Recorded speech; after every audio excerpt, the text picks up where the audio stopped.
Book 3 of Lives of the Eminent Philosophers by Diogenes Laertius. This translation was published in the Loeb Classical Library, 1925. Book 3, Plato. Plato was the son of Ariston and a citizen of Athens. His mother was Perictione, or Protone, who traced back her descent to Solon, for Solon had a brother, Dropides. He was the father of Critias, who was the father of Calliscus, who was the father of Critias, one of the 30, as well as of Glaucon, who was the father of Charmides and Perictione. Thus Plato, the son of this Perictione, and Ariston, was in the 6th generation from Solon. And Solon traced his descent to Neleus and Poseidon. His father, too, it is said, to be in a direct line from Codrus, the son of Melantus, and, according to Thrasyllus, Codrus and Melantus also traced their descent from Poseidon.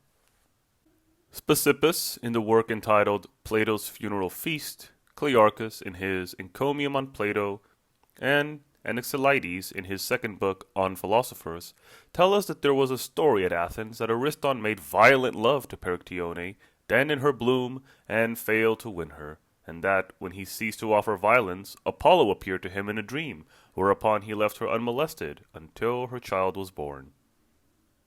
Apollodorus in his chronology fixes the date of Plato's birth in the 88th Olympiad, on the 7th day of the month of Targelion, the same day on which the Delians say that Apollo himself was born. He died, according to Hermippus, at a wedding feast in the first year of the 108th Olympiad, in his 81st year. Neanthes, however, makes him die at the age of 84. He is thus seen to be 6 years the junior of Isocrates, for Isocrates was born in the archonship of Lysimachus, Plato in that of Aminius, the year of Pericles' death. He belonged to the deme Calitus, as is stated by Antilion in his second book on dates.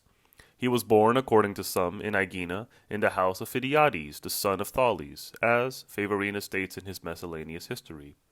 For his father had been sent along with others to Aegina to settle in the island, but returned to Athens when the Athenians were expelled by the Lacedaemonians, who championed the Aeginetan cause. That Plato acted as choragus at Athens, the cost being defrayed by Dion, is stated by Athenodorus in the 8th book of a work entitled Walks. He had 2 brothers, Edementus and Glaucon, and a sister, Potone, who was the mother of Speusippus. He was taught letters in the school of Dionysius, who was mentioned by him in The Rivals, and he learned gymnastics under Ariston, the Argive wrestler, and from him he received the name of Plato on account of his robust figure, in place of his original name, which was Aristocles, after his grandfather, as Alexander informs us in his Successions of Philosophers. But others affirm that he got the name of Plato from the breadth of his style, or from the breadth of his forehead, as suggested by Neanthes. Others again affirm that he wrestled in the Isthmian games. This is stated by Dicæarchus in his first book on Lives, and that he applied himself to painting and wrote poems, first dithyrambs, afterwards lyric poems, and tragedies. He had, they say, a weak voice. This is confirmed by Timotheus the Athenian in his book on Lives.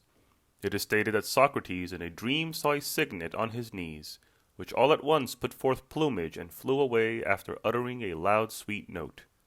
And the next day Plato was introduced as pupil, and thereupon he recognized in him the swan of his dreams. At first he used to study philosophy in the academy, and afterwards in the garden at Colonus, as Alexander states in his Succession of Philosophers, as a follower of Heraclitus. Afterwards, when he was about to compete for the prize with a tragedy, he listened to Socrates in front of the theatre of Dionysus, and then consigned his poems to the flame, with the words, "Come hither, O fire god, Plato now has need of thee." From that time onward, having reached his 20th year, so it is said, he was the pupil of Socrates. When Socrates was gone, he attached himself to Cratylus the Heraclitean, and to Hermogenes, who professed the philosophy of Parmenides. Then at the age of 28, according to Hermodorus, he withdrew to Megara, to Euclides, with certain other disciples of Socrates. Next he proceeded to Cyrene on a visit to Theodorus the mathematician, thence to Italy to see the Pythagorean philosophers Philolaus and Eurytius, and thence to Egypt to see those who interpreted the will of the gods, and Euripides is said to have accompanied him thither. There he fell sick and was cured by the priests, who treated him with sea water, and for this reason he cited the line, "The sea doth wash away all human ills." Furthermore, he said that, according to Homer, beyond all men the Egyptians were skilled at healing. Plato also intended to make the acquaintance of the Magians, but was prevented by the wars in Asia. Having returned to Athens, he lived in the Academy, which is a gymnasium outside the walls, in a grove named after a certain hero, Hecademus, as is stated by Eupolis in his play entitled Shirkers, in the shady walks of the divine Hecademus. Moreover, there are verses of Timon which refer to Plato. Among all of them, Plato was the leader, a big fish, but a sweet-voiced speaker, musical in prose as the cicala, who, perched on the trees of Hecademus, pours forth a strain as delicate as a lily. Thus the original name of the place was Hecademy, spelled with E. Now Plato was a friend of Isocrates, and Praxiphanes makes them converse about poets at a country seat where Plato was entertaining Isocrates. And Aristoxenus asserts that he went on service 3 times, first to Tanagra, secondly to Corinth, and thirdly at Delium, where all he obtained the prize of valor. He mixed together doctrines of Heraclitus, the Pythagoreans, and Socrates. In his doctrine of sensible things he agrees with Heraclitus, in his doctrine of the intelligible with Pythagoras, and in political philosophy with Socrates. Some authorities, among them Satyrus, say that he wrote to Dion in Sicily, instructing him to purchase 3 Pythagorean books from Philolaus for 100 minae, for they say he was well off, having received from Dionysius over 80 talents. This is stated by Onator in an essay upon the theme, "Whether a wise man will make money." Further, he derived great assistance from Epicharmus, the comic poet, for he transcribed a great deal for him, as Alcimus says in the essays dedicated to Amyntas, of which there are 4. In the first of them he writes thus: "It is evident that Plato often employs the words of Epicharmus. Just consider, Plato asserts that the object of sense and that which never abides in quality or quantity, but is ever in flux and change. The assumption is that the things from which you take away number are no longer equal nor determinate, nor have they quality or quantity. These are the things to which becoming always and being never belongs. But the object of thought is something constant, from which nothing is subtracted, to which nothing is added. This is the nature of the eternal things, the attribute of which is to be ever like and the same." And indeed Epicharmus has expressed himself plainly about objects of sense and objects of thought. A. But gods there always were. Never at any time were they wanting, while things in this world are always alike, and are brought about through the same agencies. B. Yet it is said that chaos was the firstborn of the gods. A. How so, if indeed there was nothing out of which, or into which, it would come first? B. What? Then did nothing come first after all? A. No, by Zeus, nor second either, at least of the things which we are thus talking about now. On the contrary, they existed from all eternity. But suppose someone chooses to add a single pebble to a heap containing either an odd or even number, whichever you please, or to take away from one of those already there. Do you think the number of the pebbles would remain the same? B. Not I. A. Nor yet, if one chooses to add a cubit measure another length, or cut off some of what was already there, would the original measure still exist? B. Of course not. A. Now consider mankind in this same way. One man grows, and another again shrinks, and they are all undergoing change the whole time. But a thing which naturally changes, and never remains in the same state, must ever be different from that which has thus changed. And even so you and I were one pair of men yesterday, are another today, and again will be another tomorrow, and will never remain ourselves by this same argument. Again, Alcimus makes this further statement. There are some things, say the wise, which the soul perceives through the body, as in seeing and hearing. There are other things which it discerns by itself without the aid of the body. Hence it follows that of existing things some are objects of sense, and others objects of thought. Hence Plato said that if we wish to take in at one glance the principles underlying the universe, we must first distinguish the ideas by themselves, for example, likeness, unity and plurality, magnitude, rest and motion. Next, we must assume the existence of beauty, goodness, justice, and the like, each existing in and for itself. In the third place, we must see how many of the ideas are relative to other ideas, as are knowledge, or magnitude, or ownership, remembering that things within our experience bear the same name as those ideas because they partake of them. I mean that things which partake of justice are just, things which partake of beauty are beautiful. Each one of the ideas is eternal, it is a notion, and moreover is incapable of change. Hence Plato says that they stand in nature like archetypes, and that all things bear a resemblance to the ideas because they are copies of these archetypes. Now, here are the words of Epicharmus about the good and about the ideas. A. Is flute playing a thing? B. Most certainly. A. Is man then flute playing? B. By no means. A. Come, let me see. What is a flute player? Whom do you take him to be? Is he not a man? B. Most certainly. A. Well, don't you think the same would be the case with the good? Is not the good in itself a thing? And does not he who has learned that thing and knows it at once becomes good? For, just as he becomes a flute player by learning flute playing, or a dancer when he has learned dancing, or a plater when he has learned plating, in the same way, if he has learned anything of that sort, whatever you like, he would not be one with the craft, but he would be the craftsman. Now Plato, in conceiving his theory of ideas, says, since there is such a thing as memory, there must be ideas present in things, because memory is of something stable and permanent, and nothing is permanent except the ideas. For how, he says, could animals have survived unless they had apprehended the idea and had been endowed by nature with intelligence to that end? As it is, they remember similarities, and what their food is like, which shows that animals have the innate power of discerning what is similar, and hence they perceive others of their own kind. How then does Epicharmus put it? Wisdom is not confined, Eumaeus, to one kind alone, but all living creatures likewise have understanding. For, if you will study intently the hen among poultry, she does not bring forth the chicks alive, but sits clucking on the eggs and wakens life in them. As for this wisdom of hers, the true state of the case is known to nature alone, for the hen has learnt it from herself. And again, it is no wonder then that we talk thus and are pleased with ourselves and think we are fine folk. For a dog appears the fairest of things to a dog, an ox to an ox, an ass to an ass, and verily a pig to a pig.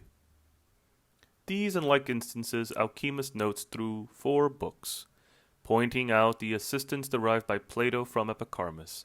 That Epicharmus himself was fully conscious of his wisdom can also be seen from the lines in which he foretells that he will have an imitator.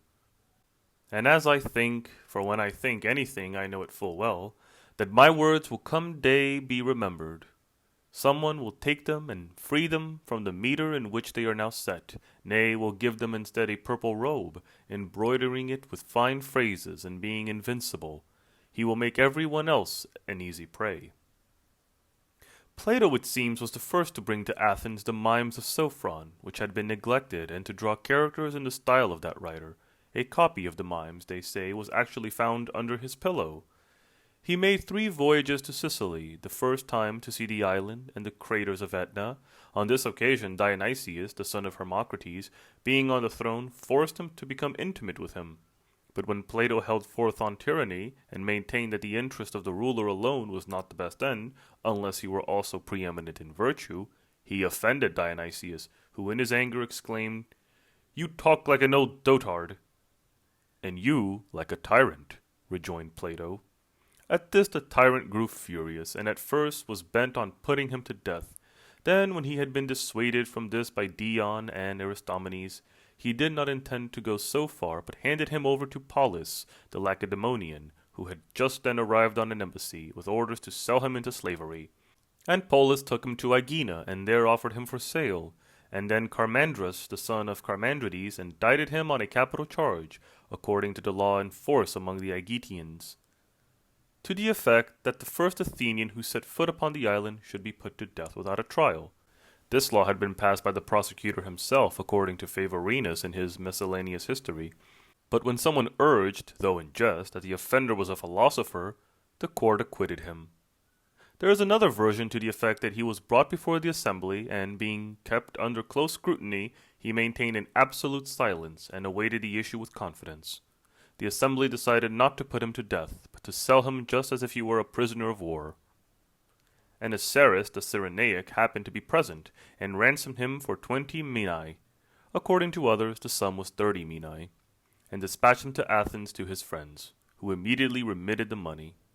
But Aniceris declined it, saying that the Athenians were not the only people worthy of the privilege of providing for Plato. Others assert that Dion sent the money, and that Aniceris would not take it, but bought for Plato the little garden, which is the academy. Polus, however, is stated to have been defeated by Chabrias, and afterwards to have been drowned at Halicae, his treatment of the philosopher having provoked the wrath of heaven, as Favorinus says in the first book of his Memorabilia. Dionysius indeed could not rest. On learning the facts he wrote and enjoined upon Plato not to speak evil of him, and Plato replied that he had not the leisure to keep Dionysius in his mind. The second time he visited the younger Dionysius, requesting of him lands and settlers for the realization of his republic. Dionysius promised them, but did not keep his word. Some say that Plato was also in great danger, being suspected of encouraging Dion and Theodotus in a scheme for liberating the whole island. On this occasion, Archytas the Pythagorean wrote to Dionysius, procured his pardon, and got him conveyed safe to Athens. The letter runs as follows. Archytas to Dionysius, wishing him good health. We, being all of us the friends of Plato, have sent to you Lamiscus and Photidas in order to take the philosopher away by the terms of the agreement made with you. You will do well to remember the zeal with which you urged us all to secure Plato's coming to Sicily, determined as you were to persuade him and to undertake, among other things, responsibility for his safety so long as he stayed with you and on his return. Remember this too, that you set a great store by his coming, and from that time had more regard for him than any of those at your court. If he has given you offense, it behooves you to behave with humanity and restore him to us unhurt. By so doing, you will satisfy justice and at the same time put us under an obligation. The third time he came to reconcile Dion and Dionysius, but failing to do so, returned to his own country without achieving anything. And there he refrained from meddling with politics, although his writings showed that he was a statesman. The reason was that the people had already been accustomed to measures and institutions quite different from his own. Pamphila, in the 25th book of her Memorabilia, says that the Arcadians and Thebans, when they were founding Megalopolis, invited Plato to be their legislator, but that when he discovered that they were opposed to equality of possession, he refused to go. There is a story that he pleaded for Chabrias, the general, when he was tried for his life, although no one else at Athens would do so, and that on this occasion, as he was going up to the Acropolis along with Chabrias, Crobilus, the informer, met him and said, "What are you come to speak for the defense? Don't you know that the hemlock of Socrates awaits you?" To this Plato replied, "As I faced dangers when serving in the cause of my country, so I will face them now in the cause of duty for a friend." He was the first to introduce argument by means of question and answer, says Favorinus in the 8th book of his Miscellaneous History. He was the first to explain to Leodamus of Thassos the method of solving problems by analysis, and the first who in his philosophical discussions employed the terms antipodes, element, dialectic, quality, oblong number, and among the boundaries, the plane superficies, also divine providence. He was also the first philosopher who controverted the speech of Lysias, the son of Cephalus, which he has set out word for word in the Phaedrus, and the first to study the significance of grammar, and, as he was the first to attack the views of almost all his predecessors, the question is raised why he makes no mention of Democritus. Neanthes of Cyzicus says that on his going to Olympia, the eyes of all the Greeks were turned towards him, and there he met Dion, who was about to make his expedition against Dionysius. In the first book of the Memorabilia of Favorinus, there is a statement that Mithridates the Persian set up a statue of Plato in the Academy, and inscribed upon it these words: Mithridates the Persian, the son of Orontobates, dedicated to the Muses a likeness of Plato made by Selenion. Heraclides declares that in his youth he was so modest and orderly that he was never seen to laugh outright. In spite of this, he too was ridiculed by the comic poets. At any rate, Theompapus in his Hedychiris says, "There is not anything that is truly one. Even the number 2 is scarcely 1, according to Plato." Moreover, Anaxandrides in his Theseus says, "He was eating olives exactly like Plato." Then there is Timon, who puns on his name thus: "As Plato placed strange platitudes." Alexis again, in the Meropis: "You have come in the nick of time, for I am at wit's end and walking up and down, like Plato, and yet have discovered no wise plan, but only tired my legs." And in the Enchiridion: "You don't know what you're talking about. Run about with Plato, and you'll know all about soap and onions." Amphis, too, in the Amphicrates, says, A. "And as for the good, whatever that may be, that you are likely to get on her account, I know no more about it, master, than I do of the good of Plato." B. Just attend. And in the Dexedemodes: "O Plato, all you know is how to frown with eyebrows lifted high like any snail." Cratinus, too, in the False Changeling: A. "Clearly you are a man and have a soul." B. "In Plato's words, I am not sure but suspect that I have." And Alexis in the Olympiodorus: A. "My immortal body withered up, my immortal soul parts sped into the air." B. "Is not this a lecture of Plato's?" And in the Parasite: "Or with Plato to converse alone." And Axylus, again, in the Botryllion and in Circe and Rich Women, has a gibe at him. Aristippus, in his 4th book on the luxury of the ancients, says that he was attached to a youth named Auster, who joined him in the study of astronomy, as also to Dion, who has been mentioned above, and, as some aver, to Phaedrus also. His passionate affection is revealed in the following epigrams, which he is said to have written upon them: "Star-gazing Auster, would I were the skies to gaze upon thee with 1,000 eyes." And another: "Among the living once the morning star, thou shinest now dead like Hesper from afar." And he wrote thus upon Dion: "Tears from their birth the lot had been of Ilium's daughter and their queen. By thee, O Dion, great deeds done, now hopes and larger promise won. Now here thou liest gloriously, how deeply loved, how mourned by me." This, they say, was actually inscribed upon his tomb at Syracuse. Again, it is said that being enamored of Alexis and Phaedrus, as before mentioned, he composed the following lines: "Now, when Alexis is of no account, I have said no more than this: he is fair to see, and everywhere all eyes are turned upon him. Why, my heart, do you show the dogs a bone, and then will you smart for this hereafter? Was it not thus that we lost Phaedrus?" He is also credited with a mistress, Archaeanassa, upon whom he wrote as follows: "I have a mistress, fair Archaeanassa of Colophon, on whose very wrinkle sits hot love. O hapless ye who met such beauty on its first voyage, what a flame must have been kindled in you." There is another upon Agathon: "While kissing Agathon my soul leapt to my lips, as if fain, alas, to pass over to him." And another: "I throw an apple to you, and, if indeed you are willing to love me, then receive it, and let me taste your virgin charms. But if you are otherwise minded, which heaven forbid, take this very apple, and see how short-lived all beauty is." And another: "An apple I am, thrown by one who loves you. Nay, Xantippe gives consent, for you and I are both born to decay."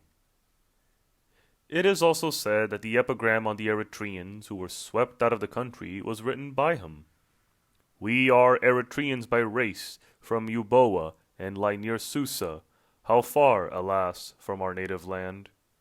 And again, thus Venus to the Muses spoke, Damsels, submit to Venus's yoke, or dread my Cupid's arms. Those threats, the virgins 9 replied, may weigh with Mars, but we deride love's wrongs, or darts, or charms. And again, a certain person found some gold, carried it off, and in its stead left a strong halter neatly rolled.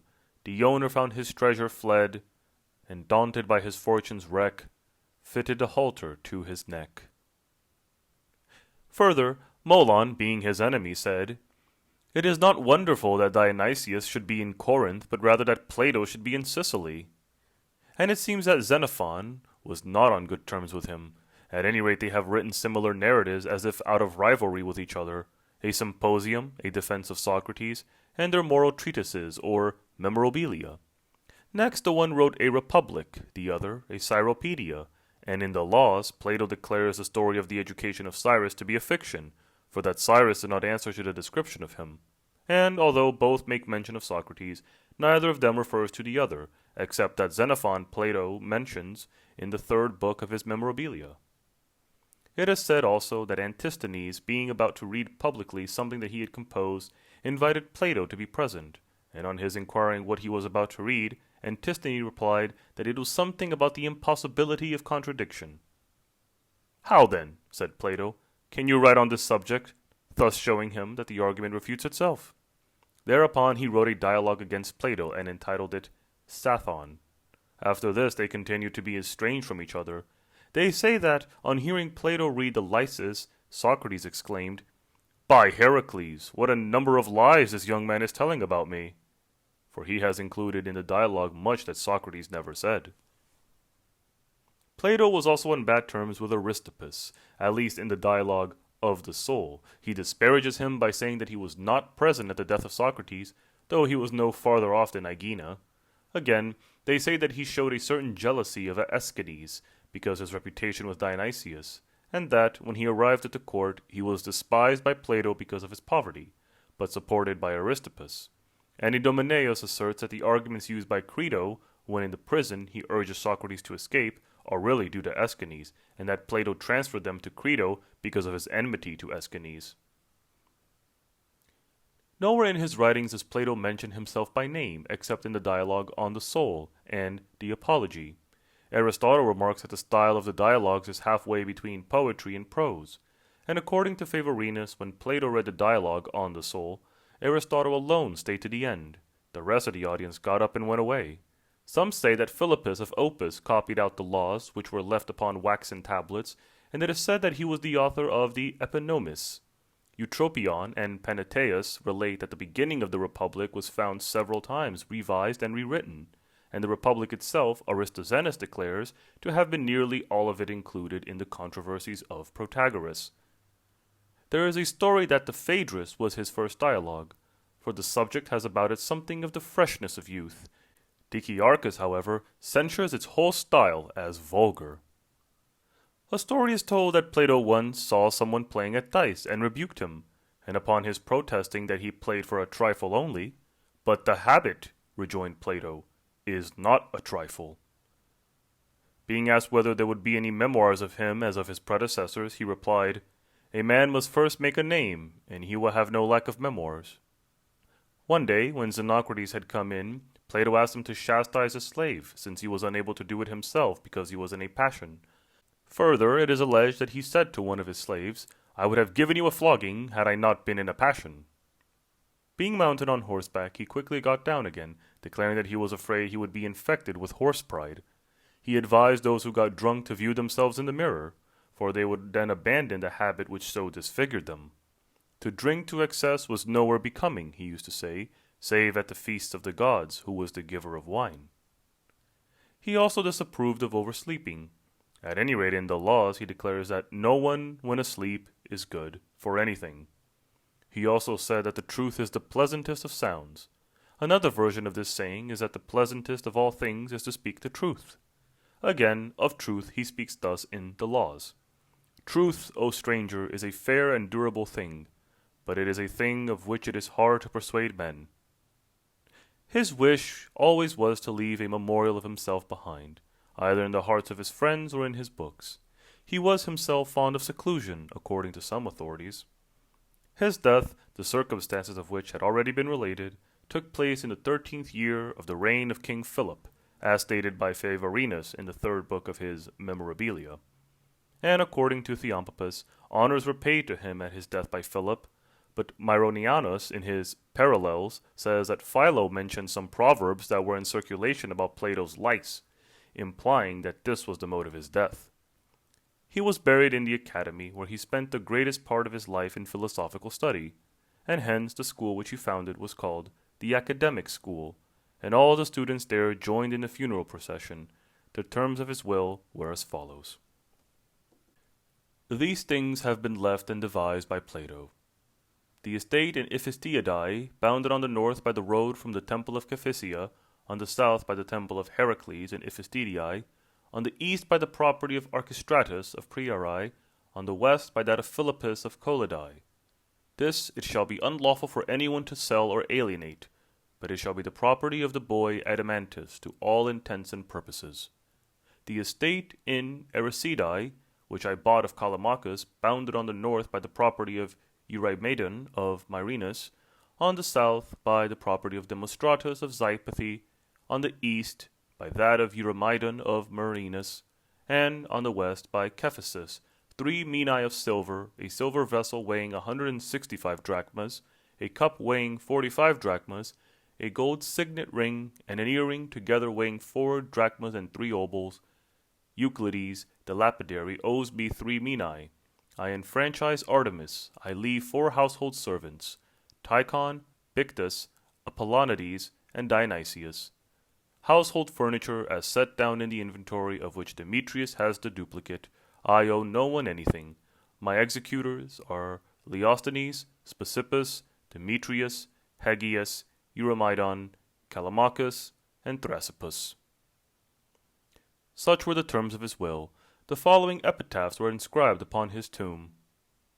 Here lies the godlike man Aristocles, eminent among men for temperance and the justice of his character, and he, if ever anyone, had the fullest meed of praise for wisdom, and was too great for envy.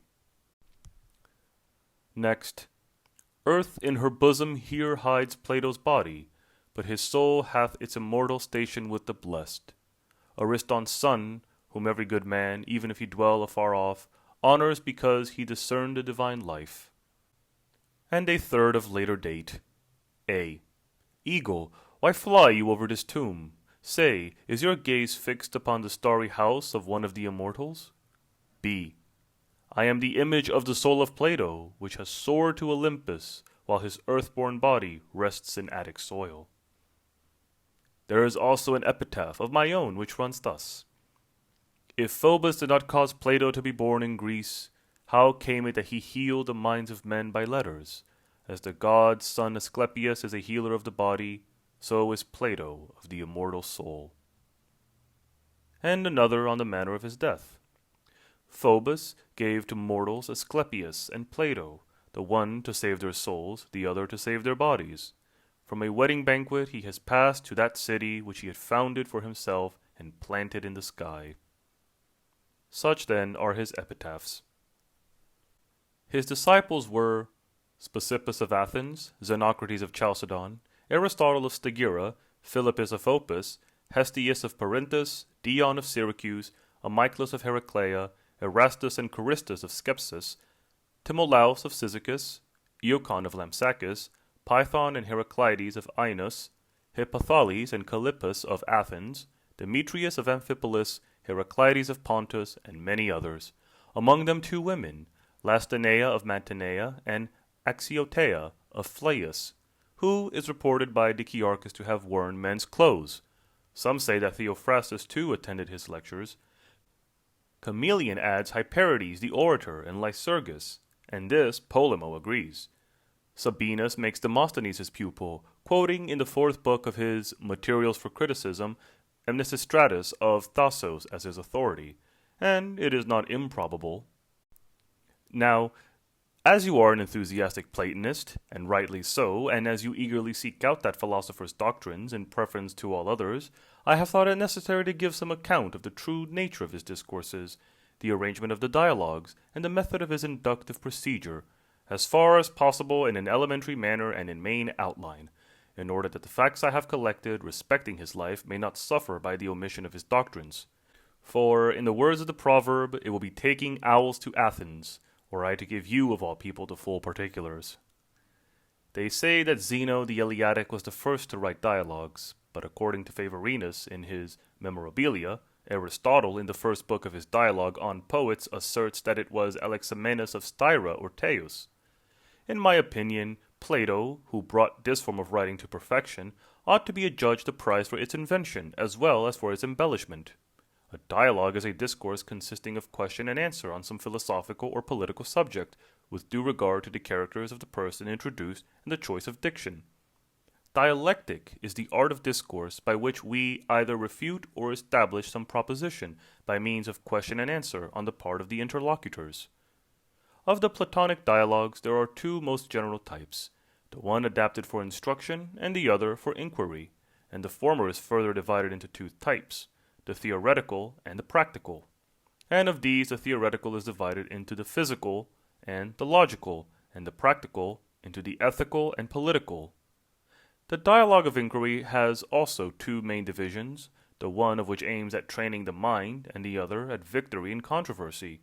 Again, the part which aims at training the mind has two subdivisions, the one akin to the midwife's art, the other merely tentative, and that suited to controversy is also subdivided into one part which raises critical objections, and another which is subversive of the main position. I am not unaware that there are other ways in which certain writers classify the dialogues. For some dialogues they call dramatic, others narrative, and others again a mixture of the two. But the terms they employ in their classification of the dialogues are better suited to the stage than to philosophy. Physics is represented by the Timaeus, logic by the statesman, Cratylus, Parmenides, and sophist. Ethics by the Apology, Crito, Phaedo, Phaedrus, and Symposium, as well as by the Menexenus, Clitophon, the Epistles, Philebus, Hipparchus, and the Rivals, and lastly, politics by the Republic, the Laws, Minos, Epinomis, and the dialogue concerning Atlantis. To the class of mental obstetrics belong the two Alcibiades, Tagis, Lysis, and Locus, while the Euthyphro, Meno, Io, Charmides, and Thaetetus illustrate the tentative method. In the Protagoras is seen the method of critical objections. In the Euthydemus, Gorgias, and the two dialogues entitled Hippias, that of subversive argument. So much then for dialogue, its definitions and varieties. Again, as there is great division of opinion between those who affirm and those who deny that Plato was a dogmatist, let me proceed to deal with this further question. To be a dogmatist in philosophy is to lay down positive dogmas, just as to be legislators is to lay down laws. Further, under dogma two things are included, the thing opined and the opinion itself. Of these the former is a proposition, the latter a conception. Now, where he has a firm grasp, Plato expounds his own view and refutes the false one. But if the subject is obscure, he suspends judgment. His own views are expounded by four persons: Socrates, Timaeus, the Athenian stranger, the Eleatic stranger. These strangers are not, as some hold, Plato and Parmenides, but imaginary characters without names. For even when Socrates and Timaeus are the speakers, it is Plato's doctrines that are laid down. To illustrate the refutation of false opinions, he introduces Thrasymachus, Callicles, Paulus, Gorgias, Protagoras, or again Hippias, Euthydemus, and the like. In constructing his proofs, he makes most use of induction, not always in the same way, but under two forms. For induction is an argument which by means of certain true premises properly infers a truth resembling them. And there are two kinds of induction, the one proceeding by way of contradiction, the other from agreement. In the kind which proceeds by contradiction, the answer given to every question will necessarily be the contrary of the respondent's position. e.g., my father is either other than or the same as your father. If then your father is other than my father, by being other than my father he will not be a father. But if he is the same as my father, then, by being the same as my father, he will be my father. And again, if man is not an animal, he will be either a stick or a stone. But he is not a stick or a stone, for he is animate and self-moved. Therefore he is an animal. But if he is an animal, and if a dog or an ox is also an animal, then man, by being an animal, will be a dog and ox as well. This is the kind of induction which proceeds by contradiction and dispute, and Plato used it not for laying down positive doctrines, but for refutation. The other kind of induction by agreement appears in two forms, the one proving the particular conclusion under discussion from a particular, the other proceeding by way of the universal by means of particular facts. The former is suited to rhetoric, the latter to dialectic. For instance, under the first form the question is raised, did so-and-so commit a murder? The proof is that he was found at the time with stains of blood on him. This is the rhetorical form of induction, since rhetoric also is concerned with particular facts and not with universals.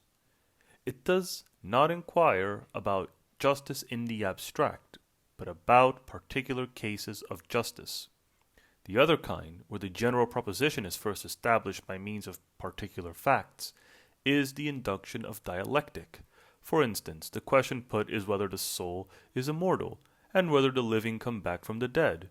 And this is proved in the dialogue on the soul, by means of a certain general proposition, that opposites proceed from opposites, and the general proposition itself is established by means of certain propositions which are particular, as that sleep comes from waking, and vice versa, the greater from the less, and vice versa.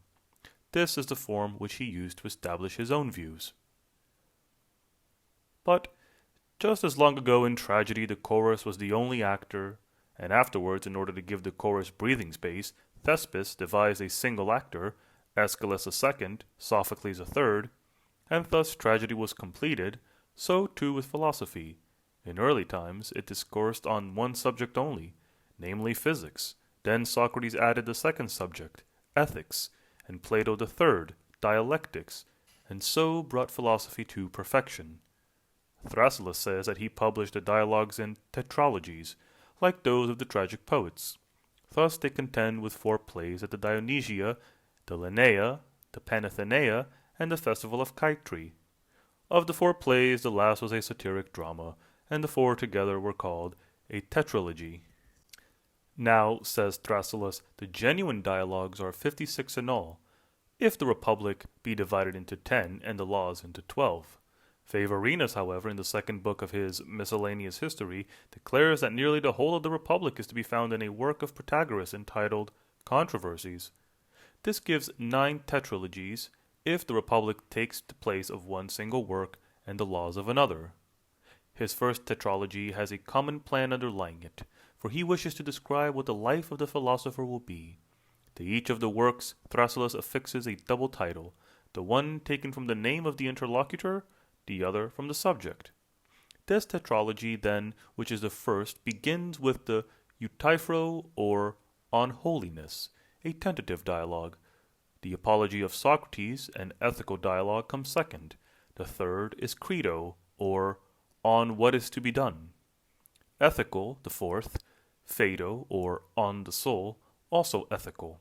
The second tetralogy begins with Cratylus, or On Correctness of Names, a logical dialogue which is followed by Theaetetus, or On Knowledge, tentative, the Sophist, or On Being, a logical dialogue, the Statesman, or On Monarchy, also logical. The third tetralogy includes first Parmenides, or On Ideas, which is logical, next Philebus, or On Pleasure, an ethical dialogue, the Banquet, or On the Good, ethical, Phaedrus, or On Love, also ethical. The fourth tetralogy starts with Alcibiades, or On the Nature of Man, an obstetric dialogue. This is followed by the second Alcibiades, or on prayer, also obstetric. Then comes Hipparchus, or the lover of gain, which is ethical, and the rivals, or on philosophy, also ethical. The fifth tetralogy includes first Theages, or on philosophy, an obstetric dialogue, then Charmides, or on temperance, which is tentative, Laches, or on courage, obstetric, and Lysis, or on friendship, also obstetric. The sixth tetralogy starts with Euthydemus, or the Eristic, a refutative dialogue, which is followed by Protagoras, or Sophists, critical. Gorgias, or on rhetoric, refutative, and Meno, or on virtue, which is tentative. The seventh tetralogy contains first two dialogues entitled Hippias, the former on beauty, the latter on falsehood, both refutative. Next, Ion, or on the Iliad, which is tentative, and Menexenus, or the funeral oration, which is ethical.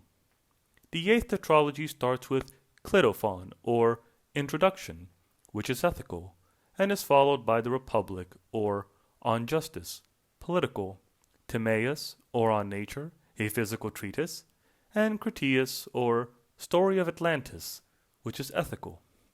The ninth tetralogy starts with Minos, or on law, a political dialogue, which is followed by the laws, or on legislation, also political, Epinomis, or nocturnal council, or philosopher, political. And lastly, the epistles. And lastly, the epistles, 13 in number, which are ethical. In these epistles, his heading was welfare, as that of Epicurus was a good life, and that of Cleon all joy. They comprise 1 to Aristodemus, 2 to Archytas, 4 to Dionysius, 1 to Hermias, Erastus, and Corsicus, 1 each to Leodemus, Dion, and Perdiccas, and 2 to Dion's friends. This is a division adopted by Thrasyllus and some others. Some, including Aristophanes the grammarian, arranged the dialogues arbitrarily in trilogies. In the first trilogy they placed the Republic, Timaeus, and Critias. In the second, the Sophist, the Statesman, and Cratylus. In the third, the Laws, Minos, and Epinomis. In the fourth, Theaetetus, Euthyphro, and the Apology. In the fifth, Crito, Phaedo, and the Epistles. The rest follow as separate compositions in no regular order. Some critics, as has already been stated, put the Republic first, while others start with the greater Alcibiades, and others again with the Theages. Some begin with the Euthyphro, others with the Clitophon, some with the Timaeus, others with the Phaedrus, others again with the Theaetetus, while many begin with the Apology.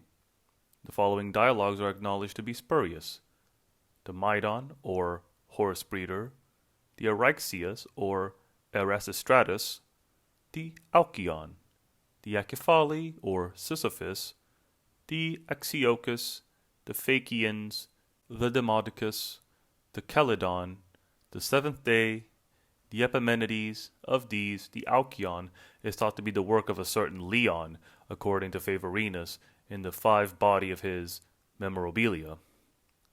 Plato has employed a variety of terms in order to make his system less intelligible to the ignorant, but in a special sense he considers wisdom to be the science of those things which are objects of thought and really existent, the science which, he says, is concerned with God and the soul as separate from the body, and especially by wisdom he means philosophy, which is a yearning for divine wisdom, and in a general sense all experience is also termed by him wisdom, when he calls a craftsman wise, and he applies the same terms with very different meanings.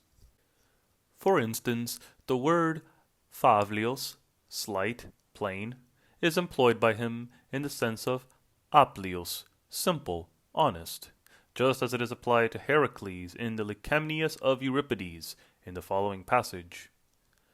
Plain, Flavios, unaccomplished, staunch, to do great deeds, and unversed in talk, with all his store of wisdom curtailed to action.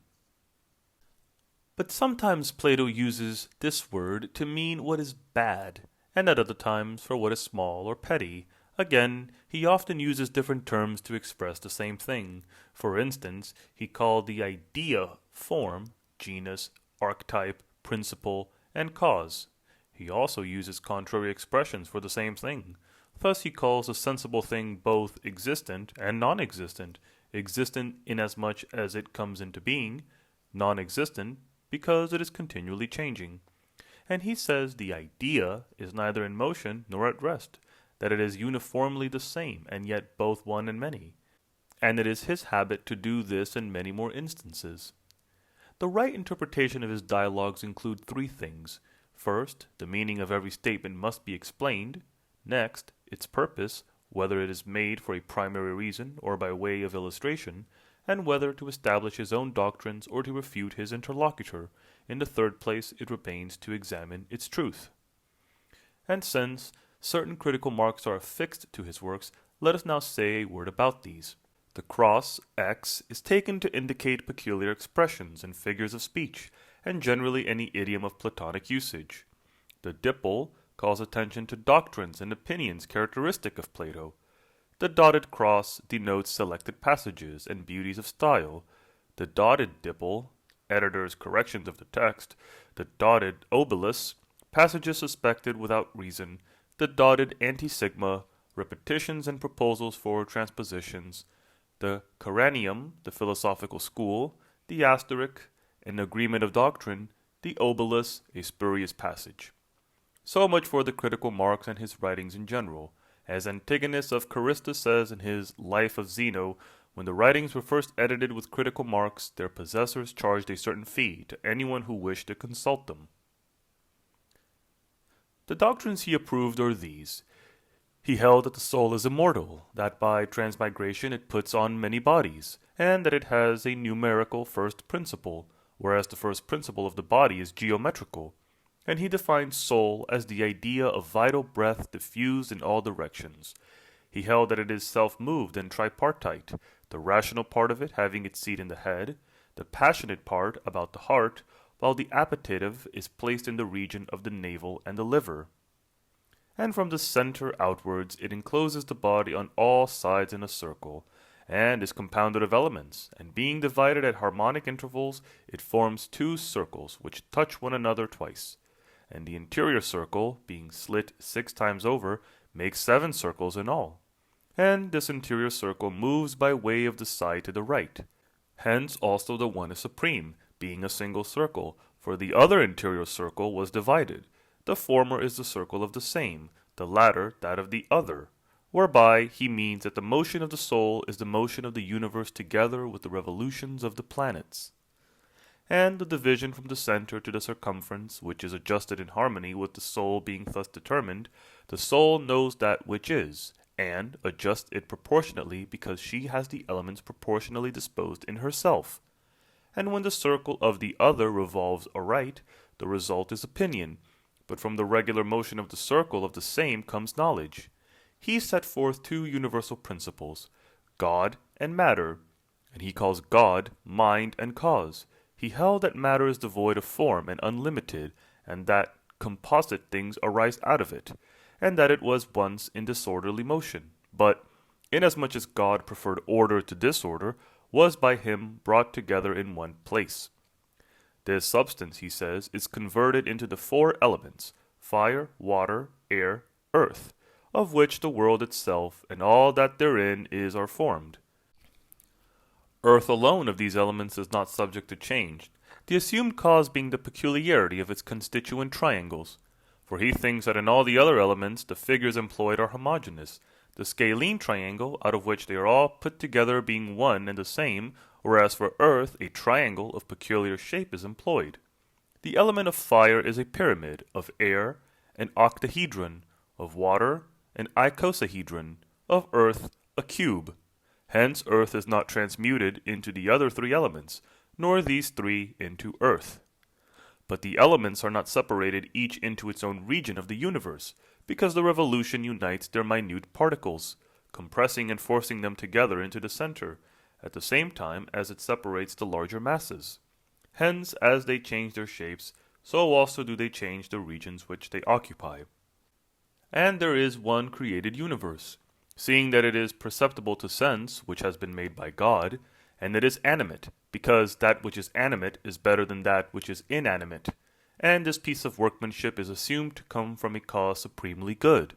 It was made one and not unlimited because the pattern from which he made it was one, and it is spherical because such is the shape of its maker. For that maker contains the other living things, and this universe the shapes of them all. It is smooth and has no organ all around because it has no need of organs. Moreover, the universe remains imperishable because it is not dissolved into the deity, and the creation as a whole is caused by God because it is the nature of the good to be beneficent.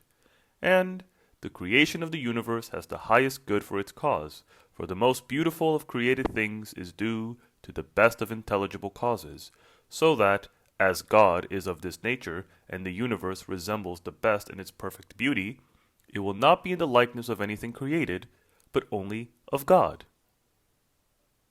The universe is composed of fire, water, air, and earth. Of fire in order to be visible, of earth in order to be solid, of water and air in order to be proportional.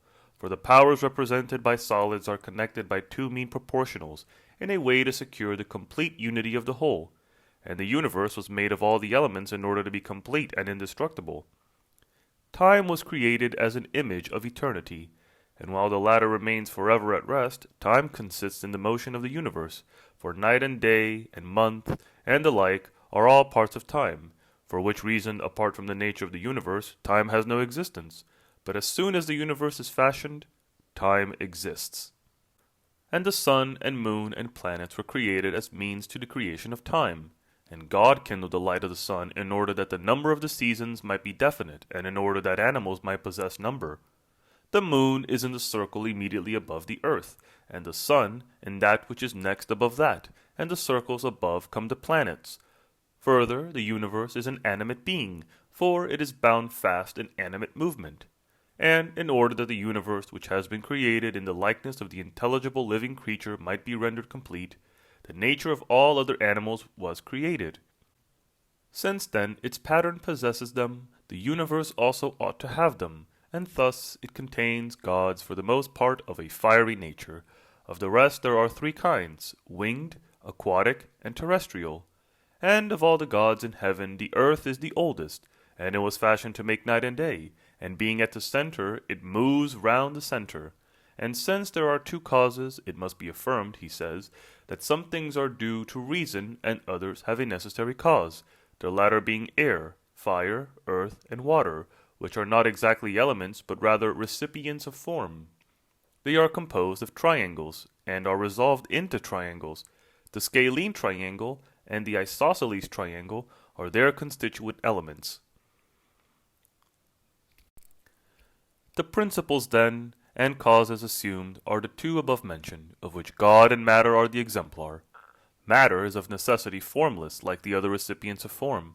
Of all these there is a necessary cause, for it somehow or other receives the ideas and so generates substances, and it moves because its power is not uniform, and, being in motion, it in turn sets in motion those things which are generated from it. And these were at first in irrational and irregular motion, but after they began to frame the universe under the conditions possible, they were made by God symmetrical and regular. For the two causes existed even before the world was made, as well as becoming in the third place. But they were not distinct, merely traces of them being found, and in this order. When the world was made, they too acquired order, and out of all the bodies there are, the universe was fashioned. He holds God, like the soul, to be incorporeal, for only thus is he exempt from change and decay. As already stated, he assumes the ideas to be causes and principles whereby the world of natural objects is what it is. On good and evil he would discourse to this effect. He maintained that the end to aim at is assimilation to God, that virtue is in itself sufficient for happiness, but that it needs in addition, as instruments for use, first, bodily advantages, like health and strength, sound senses, and the like, and secondly, external advantages, such as wealth, good birth, and reputation. But the wise man will be no less happy even if he be without these things. Again, he will take part in public affairs, will marry, and will refrain from breaking the laws which have been made. And as far as circumstances allow, he will legislate for his own country, unless in the extreme corruption of the people he sees that the state of affairs completely justifies his abstention.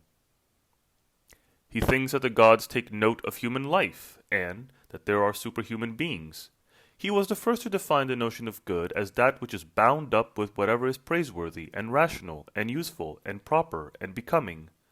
And all these are bound up with that which is consistent and in accord with nature. He also discoursed on the propriety of names, and indeed he was the first to frame a science for rightly asking and answering questions, having employed it himself to excess. And in the dialogues he conceived righteousness to be the law of God, because it is stronger to incite men to do righteous acts, that malefactors may not be punished after death also. Hence to some he appeared too fond of myths. These narratives he intermingles with his works in order to deter men from wickedness, by reminding them how little they know of what awaits them after death. Such, then, are the doctrines he approved. He used also to divide things, according to Aristotle, in the following manner. Goods are in the mind or in the body or external. For example, justice, prudence, courage, temperance, and such like are in the mind. Beauty, a good constitution, health and strength in the body, while friends, the welfare of one's country, and riches are amongst external things. Thus there are three kinds of goods: goods of the mind, goods of the body, and external goods. There are three species of friendship. One species is natural, another social, and another hospitable. By natural friendship we mean the affection which parents have for their offspring and kinsmen for each other, and other animals besides man have inherited this form. By the social form of friendship we mean that which arises from intimacy, and has nothing to do with kinship. For instance, that of Pylades for Orestes.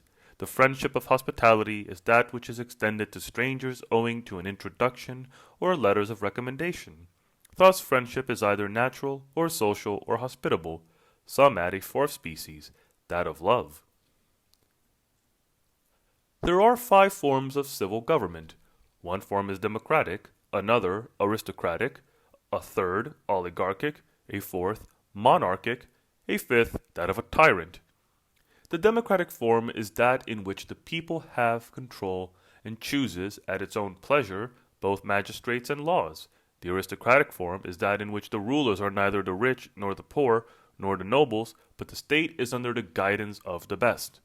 Oligarchy is that form in which there is property qualification for holding of office, for the rich are fewer than the poor. Monarchy is either regulated by law or hereditary. At Carthage, the kingship is regulated by law, the office being put up for sale. But the monarchy in Lacedaemon and in Macedonia is hereditary, for they select the king from a certain family. A tyranny is that form in which citizens are ruled either through fraud or force by an individual. Thus civil government is either democratic, aristocratic, oligarchic, or a monarchy or a tyranny. There are 3 species of justice. One is concerned with gods, another with men, and a third with the departed. For those who sacrifice according to the laws and take care of the temples are obviously pious towards the gods. Those again who repay loans and restore what they have received upon trust act justly towards men. Lastly, those who take care of tombs are obviously just towards the departed. Thus one species of justice relates to the gods, another to men, while a third species is concerned with the departed. There are 3 species of knowledge, or science. One practical, another productive, and a third theoretical. For architecture and shipbuilding are productive arts, since the work produced by them can be seen. Politics and flute playing, harp playing, and similar arts are practical, for nothing visible is produced by them, yet they do or perform something. In the one case, the artist plays the flute or the harp. In the other, the politician takes part in politics. Geometry and harmonics and astronomy are theoretical sciences, for they neither perform nor produce anything, but the geometer considers how lines are related to each other, the student of harmony investigates sounds, the astronomers stars in the universe. Thus some sciences are theoretical, others are practical, and others are productive. There are 5 species of medicine. The first is pharmacy, the second is surgery, The third deals with diet and regimen, the fourth with diagnosis, the fifth with remedies. Pharmacy cures sickness by drugs. Surgery heals by the use of knife and cautery. The species concerned with diet prescribes a regimen for the removal of disease. That concerned with diagnosis proceeds by determining the nature of the ailment. That concerned with remedies by prescribing for the immediate removal of the pain. The species of medicine, then, are pharmacy, surgery, diet and regimen, diagnosis, prescription of remedies. There are two divisions of law, the one written, the other unwritten. Written law is that under which we live in different cities, but that which has risen out of custom is called unwritten law. For instance, not to appear in the marketplace undressed or in woman's attire. There is no statute forbidding this, but nevertheless we abstain from such conduct because it is prohibited by an unwritten law. Thus law is either written or unwritten. There are 5 kinds of speech, of which one is that which politicians employ in the assemblies. This is called political speech. The second division is that which the rhetors employ in written compositions, whether composed for display or praise or blame, or for accusation. Hence this division is termed rhetorical. The third division of speech is that of private persons conversing with another. This is called the mode of speech of ordinary life. Another division of speech is the language of those who converse by means of short questions and answers. This kind is called dialectical. The fifth division is the speech of craftsmen conversing about their own subject. This is called technical language. Thus speech is either political or rhetorical, or that of ordinary conversation, or dialectical or technical. Music has 3 divisions. One employs the mouth alone, like singing. The second employs both the mouth and the hands, as in the case with the harper singing to his own accompaniment. The third division employs the hands alone, for instance, the music of the harp. Thus music employs either the mouth alone, or the mouth and the hands, or the hands alone. Nobility has 4 divisions. First, when the ancestors are gentle and handsome and also just, their descendants are said to be noble. Secondly, when the ancestors have been princes or magistrates, their descendants are said to be noble. The third kind arises when the ancestors have been illustrious, for instance, through having held military command, or through success in the national games, for then we call the descendants noble. The last division includes the man who is himself of a generous and high-minded spirit. He, too, is said to be noble, and this indeed is the highest form of nobility. Thus, of nobility, one kind depends on excellent ancestors, another on princely ancestors, a third on illustrious ancestors, while the fourth is due to the individual's own beauty and worth. Beauty has 3 divisions. The first is the object of praise, as a form fair to see. Another is serviceable, thus an instrument, a house, and the like are beautiful for use. Other things, again, which relate to customs and pursuits and the like, are beautiful because they're beneficial. Of beauty, then, one kind is matter for praise, another is for use, and another for the benefit it procures. The soul has 3 divisions. One part of it is rational, another appetitive, and a third irascible. Of these, the rational part is the cause of purpose, reflection, understanding, and the like.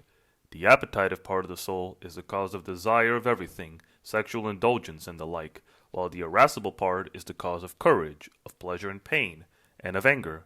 Thus one part of the soul is rational, another appetitive, and a third irascible. Of perfect virtue there are 4 species: prudence, justice, bravery, and temperance. Of these, prudence is the cause of right conduct, justice of just dealing in partnerships and commercial transactions. Bravery is the cause which makes a man not give way, but stand his ground in alarms and perils. Temperance causes mastery over desires, so that we are never enslaved by any pleasure, but lead an orderly life. Thus virtue includes first prudence, next justice, thirdly bravery, and lastly temperance. Rule has 5 divisions. One, that which is according to law, another according to nature, another according to custom, a fourth by birth, and a fifth by force. Now the magistrates in cities, when elected by their fellow citizens, rule according to law. The natural rulers are the males, not only among men, but also among the other animals. for the males everywhere exercise wide-reaching rule over the females. Rule, according to custom, is such authority as attendants exercise over children and teachers over their pupils. Hereditary rule is exemplified by that of the Lacedaemonian kings, for the office of king is confined to a certain family, and the same system is in force for the kingdom of Macedonia, for there too the office of king goes by birth. Others have acquired power by force or fraud, and govern the citizens against their will. This kind of rule is called forcible. Thus rule is either by law, or by nature, or by custom, or by birth, or by force. There are 6 kinds of rhetoric. For when the speakers urge war or alliance with a neighboring state, that species of rhetoric is called persuasion. But when they speak against making war and urge their hearers to remain at peace, this kind of rhetoric is called dissuasion. A third kind is employed when a speaker asserts that he is wronged by someone whom he makes out to have caused him much mischief. Accusation is the name applied to the kind here defined. The fourth kind of rhetoric is termed defense. Here the speaker shows that he has done no wrong, and that his conduct is in no respect abnormal. Defense is the term applied to such a case. A fifth kind of rhetoric is employed when a speaker speaks well of someone and proves him to be worthy and honorable. Encomium is the name given to this kind. A sixth kind is that employed when the speaker shows someone to be unworthy. The name given to this is invective. Under rhetoric, then, are included encomium, invective, persuasion, dissuasion, accusation, and defense. Successful speaking has 4 divisions. The first consists in speaking to the purpose, the next to the requisite length, the third before the proper audience, and the fourth at the proper moment. The things to the purpose are those which are likely to be expedient for speaker and hearer. The requisite length is that which is neither more nor less than enough. To speak to the proper audience means this.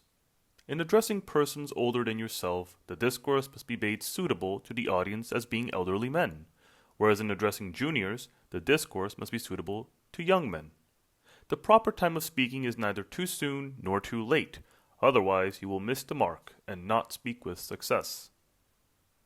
Of conferring benefits there are 4 divisions, for it takes place either by pecuniary aid or by personal service, by means of knowledge or of speech. Pecuniary aid is given when one assists a man in need, so that he is relieved from all anxiety on the score of money. Personal service is given when men come up to those who are being beaten and rescue them. Those who train or heal or who teach something valuable confer benefit by means of knowledge. But when men enter a law court and one appears as advocate for another and delivers an effective speech on his behalf, he is benefiting him by speech. Thus benefits are conferred by means either of money or of personal service or of knowledge or of speech. There are 4 wishes in which things are completed and brought to an end. The first is by legal enactment, when a decree is passed and this decree is confirmed by law. The second is in the course of nature, as the day, the year, and the seasons are completed. The third is by the rules of art, say the builder's art, for so a house is completed. And so it is with shipbuilding, whereby vessels are completed. Fourthly, matters are brought to an end by chance or accident, when they turn out otherwise than is expected. Thus the completion of things is due either to law, or to nature, or to art, or to chance. Of power or ability there are 4 divisions. First, whatever we can do with the mind, namely calculate or anticipate. Next, whatever we can effect with the body, for instance marching, giving, taking, and the like.